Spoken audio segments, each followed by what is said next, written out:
아까 말씀드렸지만 5월 이후로 부동산과 관련된 세금 문의가 완전 없어졌어요. 제일 현장에서 어쨌든 제일 체감하는 곳에 계시니까 네. 그럴 때 좀 신호 좀 주십시오. 네, 알겠습니다. 안녕하세요. 꼬옥TV 유태진입니다. 네, 오늘도 모셨습니다. 임승우 세무사님입니다. 어서 오세요. 네, 안녕하세요. 네, 반갑습니다. 요즘 이슈인 게 부동산 이슈로 조정 대상 지역이 해제가 되면서 많은 분들의 문의가 좀 빗발치고 있다고 그래요. 어떤 세무 이슈가 있는지 많이들 궁금해하시는 것 같은데 설명해 주시겠어요? 네, 정부에서 최근에 10월 21일 기준으로 거의 뭐 서울, 과천, 성남, 하남 뭐 이 정도 빼고는 네, 다 조정 대상 지역으로 묶어놨던 것들을 다 풀었더라고요. 이전 정부 때 조정 지역으로 묶으면서 네, 세법상 규제가 있었던 것들, 뭐 예를 들면 비과세 네. 양도 기한 또는 다주택자 중과 취득세 뭐 중과 적용 뭐 이런 것들에 대해서 어떻게 바뀌었는지를 네네. 좀 설명을 좀 드리고 싶어서 네. 오늘 시간을 좀 냈고요. 네. 그러니까 막상 뭐 해제됐다고 해서 거래가 막 원활하게 이루어질 것도 아니고 그래도 일각에서는 꽤나 관심을 갖고서 바라보는 분들 계실 텐데 예, 어떤 세무 이슈가 있을까요? 일단 취득할 때, 취득할 때, 양도할 때 두 가지 경우가 있을 것 같은데. 맞아요. 지금 제가 실무에서 상담을 하다 보니까 제 체감상 느낌이 네, 22년 5월 이후, 그러니까는 딱 대통령이 바뀌고 나서 네, 양도세와 관련된 또는 부동산과 관련된 증여 상담? 이게 딱 끊겼어요. 네, 진짜 신기하게도. 그러면서 이제 뭐 뉴스로 많이 나오잖아요. 부동산 거래가 뭐 이제 완전히 죽었다. 네, 네, 뭐 이제 하락기다. 막 네. 이런 얘기가 나오면서부터는 양도세와 관련된 업무 자체가 없다 보니까 네. 수입이 좀 줄었죠.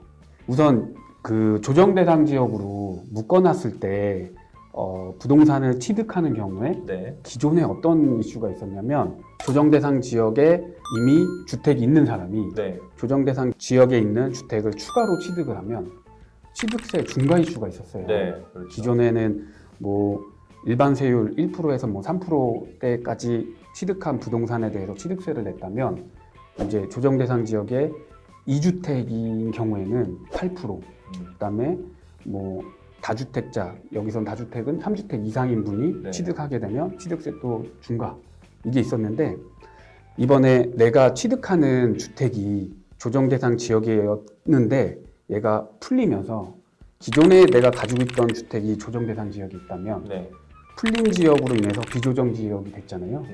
그러면 풀리지 않았다면 이걸 취득하면서 8%였는데 이번에 풀렸잖아요. 그러면서 여기를 취득하게 되니까 조정 지역 하나, 비조정 지역 하나. 그래서 이제 일반 세율로 취득세를 내게 되는 경우 네, 네, 이게 있고요. 그다음 또 하나는 기존에 이제 2주택으로 취득을 하면서 일시적인 경우가 있거든요. 그래서 내가 이미 살고 있는 집에서 새로운 주택을 취득하면서 갈아타는 경우 네, 이때는 취득세 중과 이슈가 뭐가 있었냐면 이 조정 대상 지역에 있는 주택을 신규로 취득하면서 기존에 있는 주택을 2년 안에 처분해야지만 네. 이 취득세가 중과가 없었어요. 아, 근데 이게 이번에는 풀리면서 비조정 대상 지역에 있는 걸 취득하면서 3년으로 늘어난 거죠. 늘어나고. 2년에서 3년으로. 이게 일단 기본적으로 바뀌었고 그다음 증여로 취득하는 경우에 네, 비조정 지역에 있는 주택을 그러니까 조정 지역에서 풀렸기 때문에 네. 요거 같은 경우도 중과가 없어지는 거죠. 음. 일반 세율로 적용받습니다. 아, 그렇군요. 이게 기존에 종부세 이슈를 피하기 위해서 자녀들한테 주택을 넘기는 행위들이 있었어요. 네, 네. 증여로 넘기는 경우에 맞아요, 맞아요. 명의분산. 맞아요. 네. 그랬을 때 취득세 중과를 적용시켜가지고 그것도 이제 하지 말라는 취지로 그게 도입이 됐었는데 이번에 이제 조정 대상 지역에서 해제가 되면 네, 조정 대상 지역이 아닌 주택을 증여했을 때는 네. 기존의 일반 세율 3.5%로 증여에 대한 취득세를 내고요. 조정 대상 지역에 있는 주택을 자녀한테 증여하게 되면 네, 12%의 취득세를 내게끔 되어 있거든요. 네, 네, 네. 그래서 약간 증여에 뭐 할 수 있는 폭이 조정 대상 지역 해제되면서 좀 넓어졌다라고 넓어졌고, 예. 보시면 될 것 같아요. 일반적으로 그냥 취득할 때와 증여로 취득할 때 그 두 가지 이제 상황을 말씀해 주셨네요. 네. 예. 그래서 정리를 해보면 취득세 조정 대상 지역이 풀림으로 인해서 취득세 자체가 다주택인 경우에는 일반 세율로 바뀌었다. 네. 그리고 일시적 2주택에 대한 취득세의 종전주택의 처분 기한도 2년에서 3년으로 바뀌었다. 그리고 증여로 인해서 취득하는 경우에 비조정 대상 지역인 경우에는 네. 증여로 인한 취득세 3.5%로 네. 적용받는다로 정리할 수 있을 것 같고요. 네. 그리고 이제 사는 사람이 있으면 어쨌든 파는 사람도 있을 텐데 양도할 때는 어때요? 일단 첫 번째가 조정 대상 지역에서 비조정 지역으로 풀리면서 네. 새롭게 취득하는 1세대 1주택인 경우에는 조정 대상 지역에 있는 집을 1세대가 1주택으로 취득했을 때는 2년 보유, 2년 거주가 있거든요. 네. 여기서 중요한 건 2년 거주예요. 네. 근데 비조정 대상 지역인 경우에는 보유 여건만 주지 네. 거주의 요건은 없거든요. 네. 그래서 풀린 지역을 새롭게 취득하는 1세대라면 그냥 보유 2년만 경과하면 네. 그 집에 대해서는 양도가액 12억 원까지는 비과세를 받을 수 있다가 이제 포인트가 되고요. 네. 두 번째는 이제 이거 같은 경우에도 일시적으로 2주택이 되는 경우가 있어요. 네. 종전주택을 취득을 하고 그 다음에 신규주택을 취득한 다음에 이 신규주택으로 세대가 이사를 가고 이 집을 처분을 하는 경우 네네네. 이때 처분의 기한이 있어요. 만약에 조정대상 지역의 1주택 그 다음에 새로 취득하는 게 조정대상 지역이라면 얘를 취득하고 2년 안에 얘를 처분했어야 돼요. 아, 네네. 네, 그런데 지금은 만약에 조정대상 지역의 1주택 네. 비조정 대상 지역의 1주택이다. 네네. 그러면 얘를 취득하고 3년 이내만 얘를 처분하면 아, 이제 비과세가 되는 거죠. 아, 그래요? 음. 이게 조정이고 조정이 있다며요? 그럴 때는 지금 2년 안에 네. 얘를 처분해야 돼요. 아, 이번에 서울, 과천, 하남, 성남 이런 데 빼고는 다 풀렸잖아요. 많이 풀렸죠. 예. 그러면서 이 풀린 이후에 취득하는 예를 들면 인천에 있는 주택이다. 네. 라면 내가 서울에 하나 있었고 네. 새롭게 취득하는 게 이번에 풀린 인천이라면 네. 서울은 이 인천을 취득하고 3년 이내에 처분하면 비과세가 되는 거죠. 네. 풀리지 않았더라면 네. 2년 안에 처분했어야 되는 거죠. 그렇게 이제 바뀌었고. 그나마 다행일 수도 있겠습니다. 요즘 워낙 그 매매가 거래가 좀 많이 떨어진 상태라서 맞아요. 네, 걱정 많이 하셨을 텐데.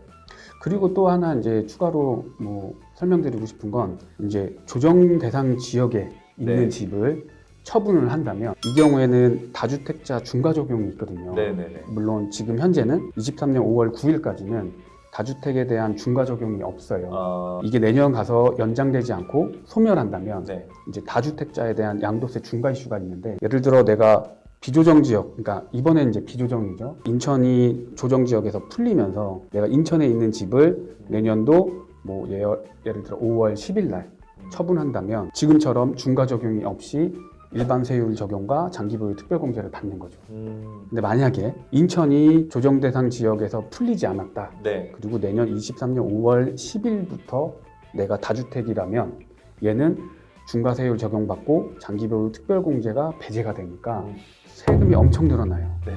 이런 정도의 좀 차이가 생겼다라는 걸 말씀드리고 싶어요. 네, 네. 시기도 되게 중요하네요. 네. 저의 그냥 생각으로는 네. 지금 부동산 경기가 엄청 꺾였단 많이 말이에요. 바뀌었죠. 그래서 지금 한시적으로 23년 5월 9일까지는 다주택자에 대한 중과세율 적용이 배제가 됐는데 이게 저는 연장될 것 같아요. 이제 다주택자에 대한 중과 적용은 조심스럽게 해제되지 않을까. 사실 올해 초까지만 해도 이게 조정 대상 지역이 이렇게 해제될 거라고 생각 못했잖아요. 누구도 예상 못했죠. 예, 그러니까 연장될 거란 예상이 맞을 것 같기도 하고요. 이제 물론 낙관론자, 비관론자가 다르겠지만 내년 상반기까지는 거뜬히 이 분위기가 가지 않을까 이렇게 저도. 예상하는 분들이 많잖아요, 그죠? 네, 아까 말씀드렸지만 5월 이후로 네. 이 부동산과 관련된 세금 문의가 완전 없어졌어요. 아, 네.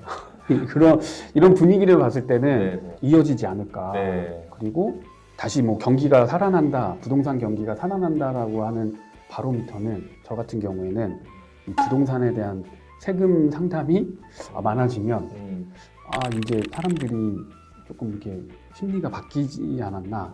그때가 바닥이지 않을까. 네. 조심스럽게.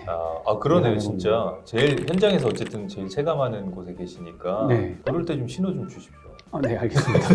네. 일반적으로 많이들 고민하는 게 다주택으로 취득하는 경우, 그 다음에 양도하는데 비과세가 되는 경우 네. 일시적으로 비과세가 되는 경우가 문의가 많았거든요. 네네네. 그래서 이제 조정 대상 지역에서 비조정 지역으로 풀리면 어떻게 내 기간이나 세율 적용이 되는지를 간략히 좀 설명을 드렸습니다. 네네, 알겠습니다. 오늘도 좋은 말씀 감사합니다. 자, 영상이 도움이 되셨다면 구독과 좋아요 부탁드리겠습니다. 감사합니다.